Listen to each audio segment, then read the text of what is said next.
We have been listening to that special report following President Biden's remarks on a ceasefire deal between Israel and Hezbollah. President Biden said at 4 a.m. tomorrow local time, fighting will end across their border.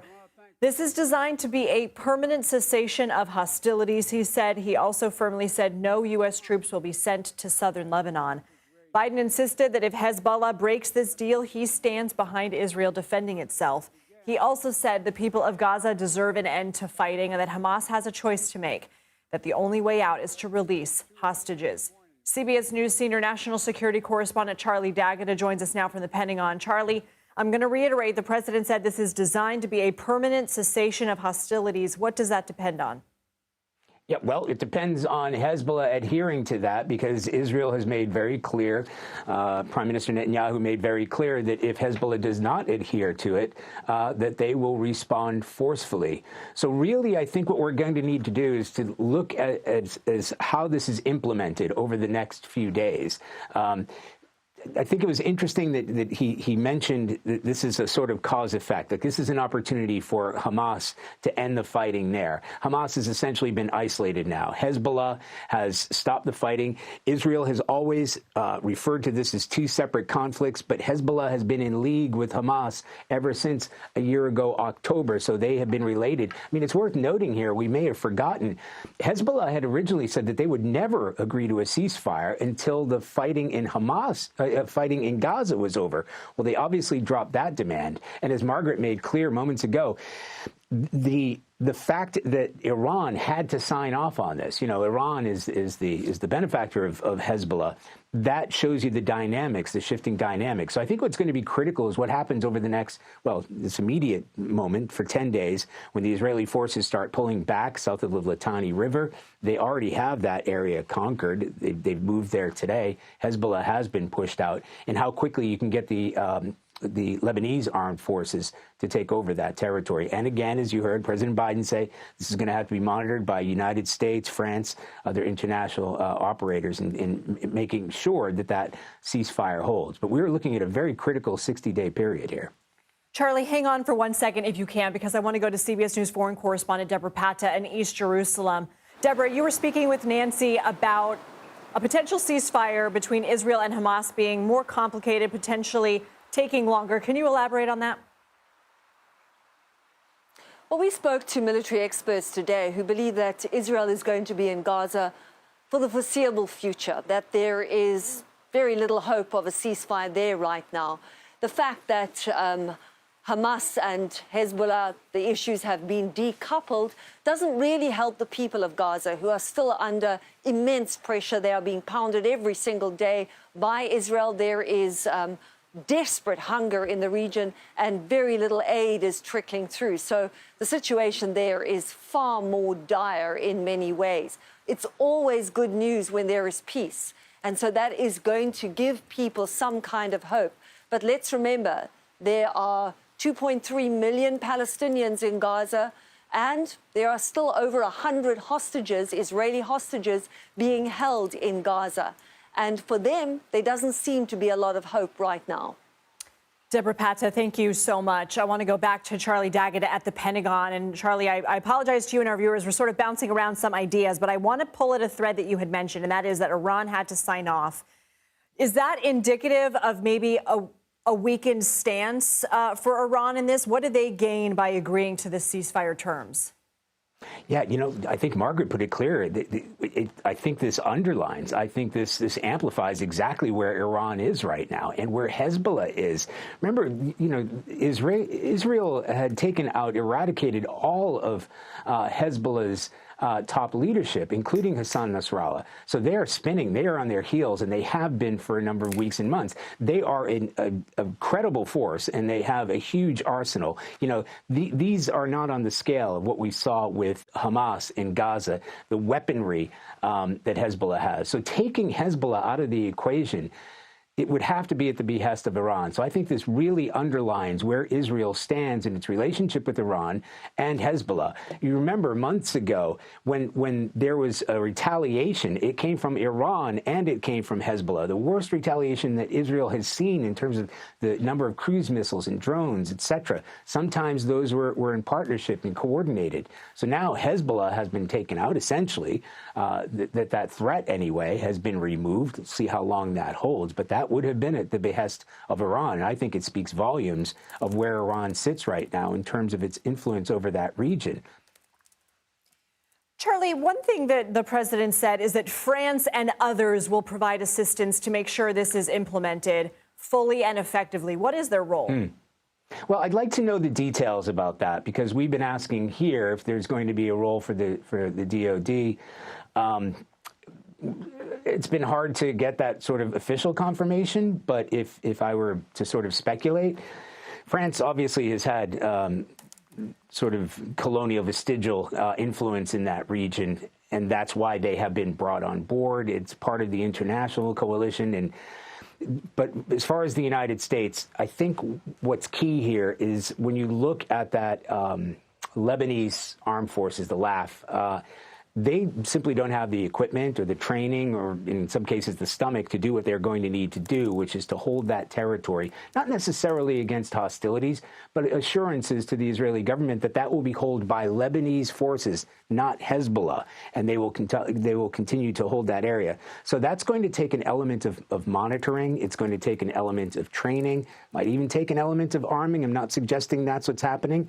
But when we talk about international mediators like the United States, I mean, it's key that was announced from the White House, you know, and it was key also that President Biden nodded to President Macron, saying that this is part of that. So I'm not exactly sure what the nuts and bolts of that means in terms of international monitoring to make sure that Hezbollah is not there, whether it's sort of bolstering the forces of the Lebanese armed forces. But that's what I would suspect that we'd see over the course of the next few weeks and months. You know, they need training. They may need equipment. I'm not talking about lethal equipment, but you know, the Lebanese armed forces, the way they stand now, if you've got 5,000 soldiers there, it will be a stretch to police that territory. Charlie, hang on. I have one more question for you, but I do want to catch our viewers up to speed that we are discussing this after President Biden just announced that the U.S. helped secure a ceasefire deal in Lebanon, which would end fighting between Israel and Iran-backed militant group Hezbollah as of 4 a.m. local time tomorrow. Charlie, back to you. I want to ask you, that Biden wrapped his comments saying Israel has been bold on the battlefield. Israel must now be bold to establish a strategy to determine long-term safety and to advance broader peace in the region. Is that a message specifically directed at Prime Minister Netanyahu and his war cabinet?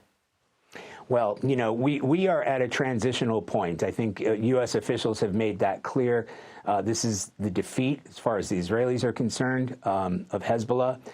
When it came to Hamas, it wasn't just the defeat, but the total destruction. And as my colleague Deborah pointed out, that is a big ask. You know, there's nobody suggesting that conflict is going to be resolved anytime soon. But there is an opportunity here because, quite frankly, the world is growing weary of that fight in Gaza, and tens of thousands of people killed there, the increasing humanitarian crisis.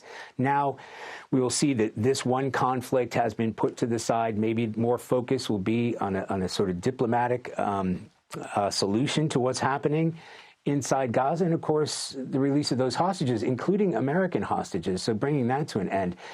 By the way, it's worth noting here that the U.S. military posture has largely been, for the defense of Israel, has largely been an answer to the threat from Hezbollah and from Iran, not from Hamas. They didn't need warships and aircraft carriers and interceptors and destroyers to protect Israel against Hamas, against, you know, the rockets and mortars that Hamas is capable of firing. These are Hezbollah rockets that the U.S. has been there to defend against, and Iranian retaliation. So this will have an impact on U.S. military posture. As far as we know, there has not been a change to that U.S. military posture, but that was in reaction to the threat that Iran and Hezbollah posed to Israel itself.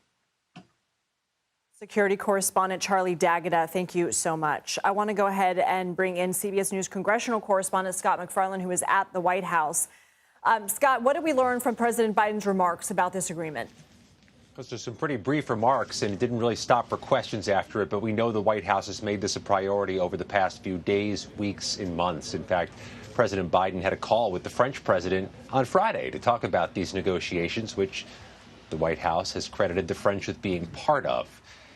President-elect Trump has taken some credit for this accord through a campaign transition spokesperson saying that Hezbollah heard the clock ticking towards the Trump administration, and it may have been leveraged to get this deal past the finish line. But no matter who gets credit, this is happening at a distinctively sensitive moment in the transition between one administration to another through the peaceful transfer of power. And in fact, the Secretary of State earlier today confirmed that he's having or will engage again with Marco Rubio, the Florida senator who is the designee of Donald Trump to be his nominee for next Secretary of State. No matter what state this peace process is in, it's being handed over from one administration to the next on January 20th. And clearly both sides at this point, Lindsay, are mindful of that. Scott, what does it mean that the president was able to get this done before he leaves office? It's certainly something he's been pushing toward. It's something he can carry as part of his legacy. But also, there is the tenuousness of this 60-day window between the ceasefire and the completion of the movement of troops. This is a 2-month process, and the administration has been clear about that. It's going to take some time to get people on the ground and people off the ground in the war zone areas. And the administration has said through their briefings with us over recent months that this is only complete once people in Israel feel secure and safe moving back to the northern regions of the country, close to that border again. So it's a process as much as it's an accomplishment, though it's one the administration is able to secure before its final days here. Scott, hang out with us if you can. I want to bring in retired Marine Colonel Mark Cancian now. He's a senior advisor at the Center for Strategic and International Studies. Thank you so much for being with us. What do you believe this means for the Middle East at large? Well, certainly it's a step in the right direction. The violence will be going down instead of up, as it's been going for the last year. So that's good. We've heard a lot, though, about just how fragile this agreement is. It's being enforced by very weak forces. The Lebanese armed forces and the UN forces in the area are unwilling to stand up to Hezbollah. There was an agreement very much like this back in the 2000s. It collapsed very quickly. There's a commission that's going to overlook this with the United States and France, but they have no troops on the ground. Ultimately, it will be up to Hezbollah, and they may decide to hold on and to stay above the Litani River until they rebuild their strength, but they may start pushing south, and then the Israelis have made it clear that they'll go back in. But this takes out one of the maybe 3 ongoing conflicts. Of course, there's Iran, which has been weakened, and then there's Hamas down in Gaza, as we've heard. That continues with really, unfortunately, no end in sight.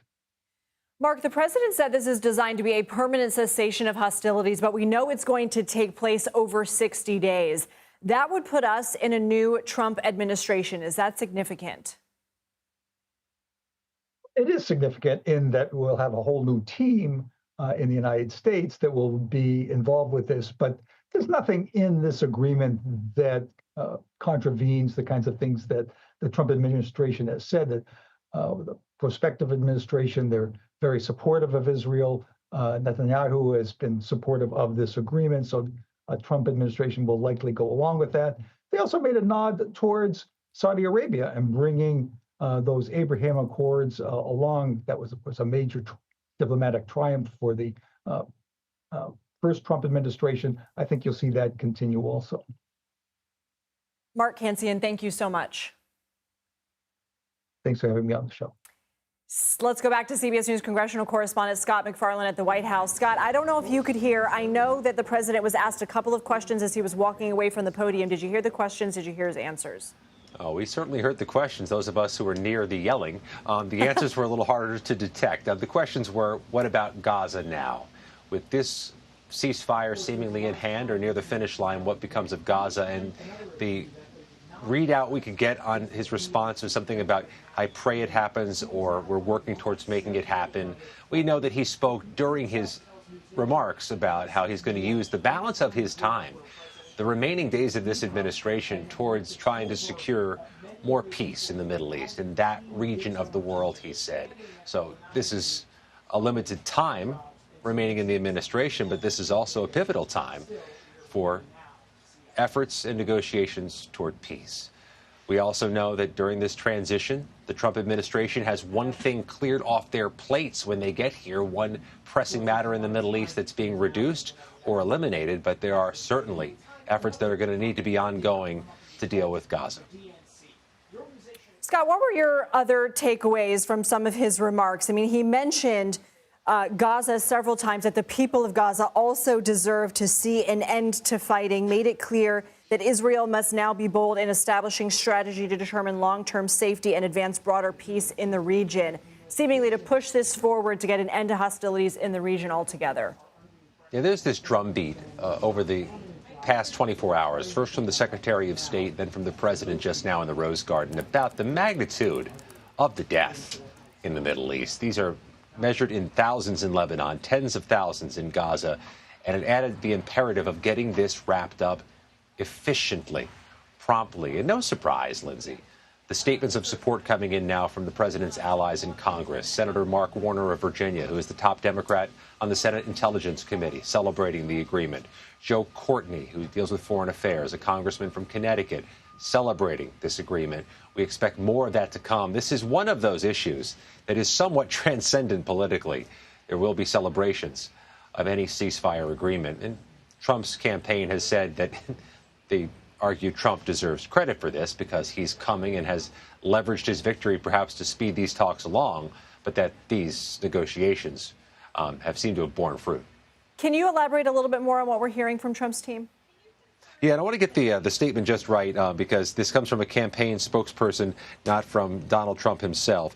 But they issued a statement to CBS News and to others today talking a bit about the impact Trump may have had, saying that Hezbollah and the other proxies of Iran in the Middle East, quote, heard the clock ticking as President Trump will soon return to the White House. That's really symmetrical, isn't it, to the credit Trump would take earlier this year on good days on the stock market, that the economy was getting boosted because he was certain to win the election and they knew his administration was coming. The stock market jumped on November 6th, the day after the election, took credit for that as well. And this is one of those matters I think that he's going to try to triumphantly declare victory on.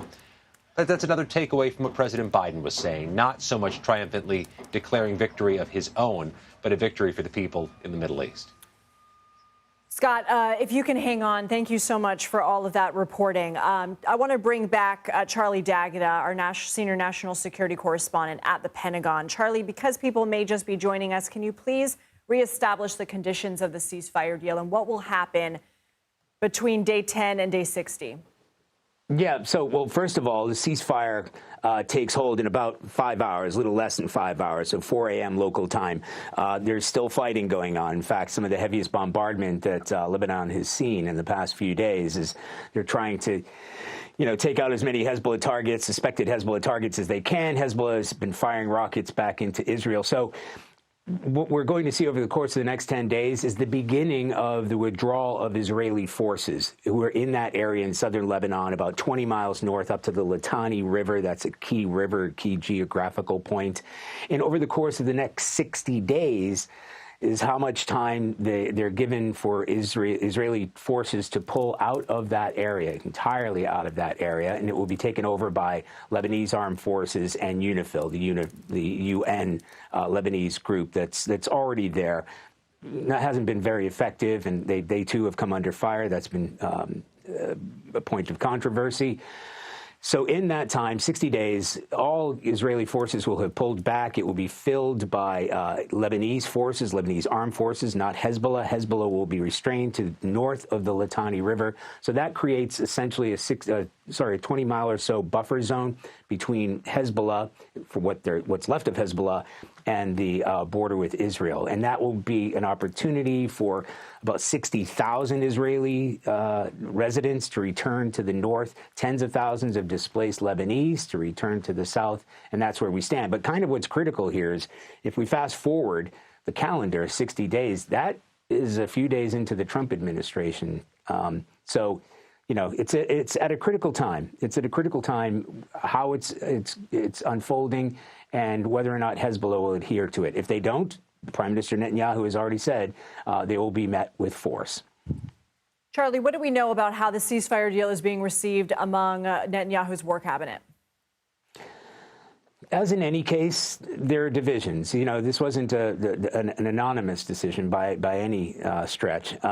There are some that feel that Netanyahu and the Israeli and the IDF, for that matter, should have gone further. The job isn't done. The Israelis had made clear that they want to not just defeat Hamas in Gaza, but to destroy them. That isn't the case with Hezbollah, but they've taken out all the meaningful leadership. So there is some dissent, feeling that this job isn't done yet. But, you know, it passed. And I think when you listen to Netanyahu's remarks, when he continues to double down on the fact that he repeated it, this will be met forcefully, because we've seen these fragile ceasefires collapse, and they sometimes collapse spectacularly. It takes nothing for Hezbollah to fire rockets or to, create an incursion into that area. So I think that's why Prime Minister Netanyahu has doubled down on the fact that if there is any kind of infraction, that the Israelis reserve the right. I mean, that's part of the wording of the ceasefire deal, to respond with force, to reassure the people of Israel and the people that are reluctant, who are tired of the fighting that's happening, tired of having to take shelter from Hezbollah missiles, that this guarantee is an ironclad guarantee for as much as any of these guarantees can be in that region. On that note, Charlie, since the war with Hezbollah began, more than 70,000 Israelis have been forced to live as refugees in their own countries, according to the president, and more than 300,000 Lebanese people have been forced from their homes. What homes are those Lebanese people going to come back to? Well, you know, that's a good question. You've seen the level of destruction in those areas. I mean, they've taken down whole buildings, whole neighborhoods, whole apartment blocks.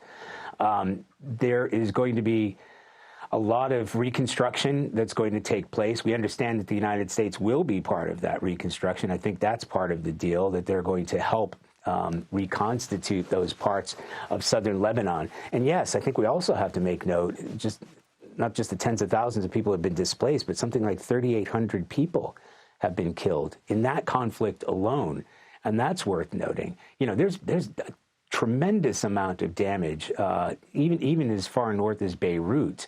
So as you get further south, as I said, south of the Litani River, they have just been hammering suspected Hezbollah holdouts and headquarters and command and control. And a lot of that, they've used some of their biggest explosives because they wanted to take out the tunneling system, similar to the tunneling system that you saw in Gaza with Hamas. Hezbollah has had, anyway, a very sophisticated and deep tunneling system. So, yeah, you've seen the images, you've seen the pictures. Some of those neighborhoods have just been erased. All right, CBS News congressional correspondent Scott MacFarlane and CBS News senior national security correspondent Charlie Daggett, thank you to both of you.